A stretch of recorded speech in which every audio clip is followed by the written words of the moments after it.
Hello friends, welcome to Riyaz classes. आज के session में we will study about the topic price determination. This topic is part of unit 10 objectives and methods of pricing of the subject Marketing Management of MCO 06 MCOM second year IGNOU.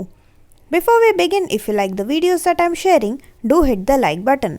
Do share your comments to let me know you find all this useful for your studies. Also, don't forget to subscribe so that you won't miss out on watching and learning from my videos. So let us begin with our session.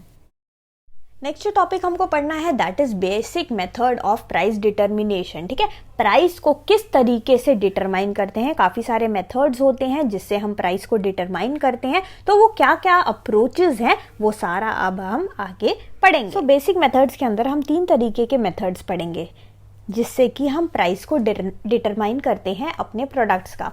So the first one is cost based pricing, second one is buyer based pricing and the third one is competition based pricing। ठीक है, तो इन तीनों को हम थोड़ा सा एक बार detail में देख लेते हैं। सबसे पहले हम पढ़ेंगे कॉस्ट बेस्ड प्राइसिंग के बारे में। यहाँ पे जो प्राइसिंग होता है वो कॉस्ट पे डिपेंडेंट होता है, यानी कि we set the price based on cost of the product and the certain profit margin.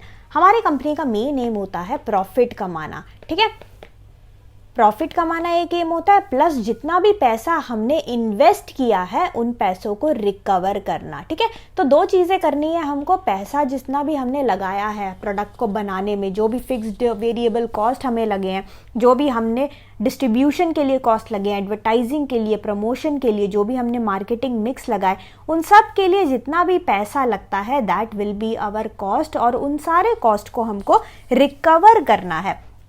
Plus हमको क्या करना है, प्रॉफिट भी कमाना है। हमें मैक्सिमम सेल करके पैसा भी कमाना है, क्योंकि मेन एम होता है बिजनेस का प्रॉफिट कमाना। तो कॉस्ट बेस्ड प्राइसिंग के अंदर हम सेट करते हैं प्राइस बेस्ड ऑन हमारा कि रिकवर हम कैसे करें और हम प्रॉफिट भी कमाएं। तो इन दोनों चीज़ों को देखकर हम प्रोडक्ट के प्राइस को सेट करते हैं। कॉस्ट बेस्ड प्राइसिंग के अंदर हमें अगेन 2 तरीके के प्राइसिंग होते हैं। First one is cost plus pricing, second one is break even analysis and target profit pricing. ठीक है, तो शॉर्ट में हम एक बार देख लेते हैं कि ये दोनों चीजें होता क्या है। तो सबसे पहला आता है कॉस्ट प्लस प्राइसिंग, जो कि बहुत ही ज्यादा सिंपल मेथड है। यहाँ पे हम क्या करते हैं, aggregate of all cost of product and adding standard markup for profit, यानी कि जितना भी कॉस्ट हमको लगा है, सारा का सारा कॉस्ट जो कि प्रोड्यूसिंग में लगा है, डिस्ट्रीब्यूशन में लगा है, प्रमोशन, ब्रांडिंग, पैकेजिंग, सर्विसिंग, इन सब में, यानी कि प्रोडक्ट को पूरा का पूरा बनाने में और हमारे कस्टमर तक पहुंचाने में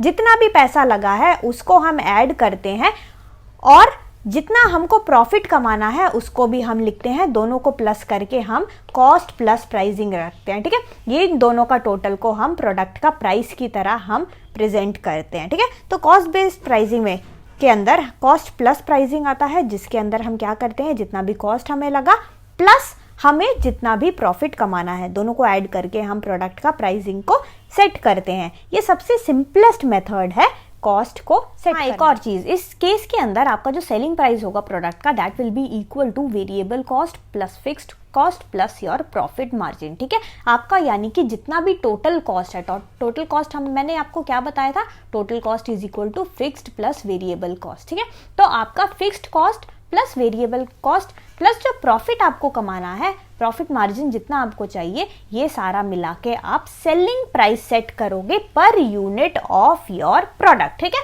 वही आपका प्रोडक्ट का बेचने का प्राइस होगा।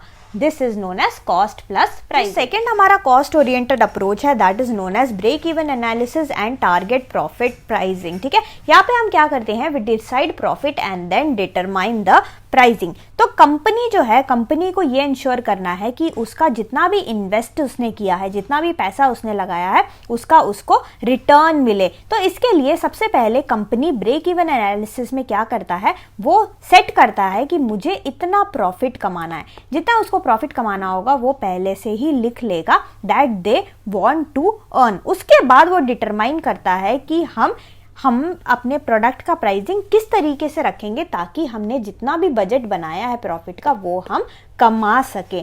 सो ब्रेक इवन पॉइंट होता क्या है, the break even point is that level of production where the total revenue equals the total cost. तो यहाँ पे रेवेन्यू और जो टोटल कॉस्ट जो है यहाँ पे आके इस पॉइंट पे आके इक्वलाइज हो जाता है और ये पॉइंट आपका ब्रेक इवन पॉइंट कहलाता है। तो इस पॉइंट पे आके जो हमारा कंपनी है उसका ना तो प्रॉफिट होता है और ना ही लॉस होता है, ठीक है। So this is the point where the firm neither earns profit nor it suffers any loss. पर अगर ब्रेक इवन पॉइंट के ऊपर चला गया हमारा कंपनी तो उसको क्या होगा, उसको प्रॉफिट अर्न होगा।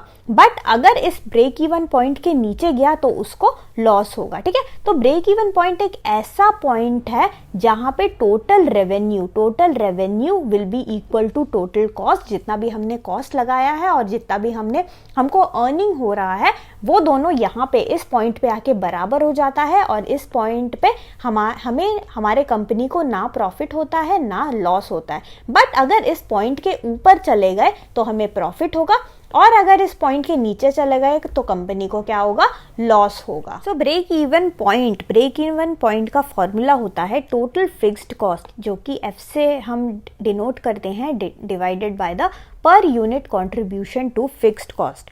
तो ये per unit contribution to fixed cost जो होता है this equals to selling price per unit जिसको हमने P से डिनोट किया है minus the variable cost per unit जिसको हमने V से डिनोट किया है। सो ब्रेक इवन पॉइंट का फॉर्मूला होता है F/P माइनस V, यानी कि टोटल फिक्स्ड कॉस्ट, जितना भी हमें टोटल फिक्स्ड कॉस्ट हुआ divided by the per unit contribution to fixed cost. So thank you so much for watching. Like, share and subscribe to Riya's classes. Thank you and bye bye.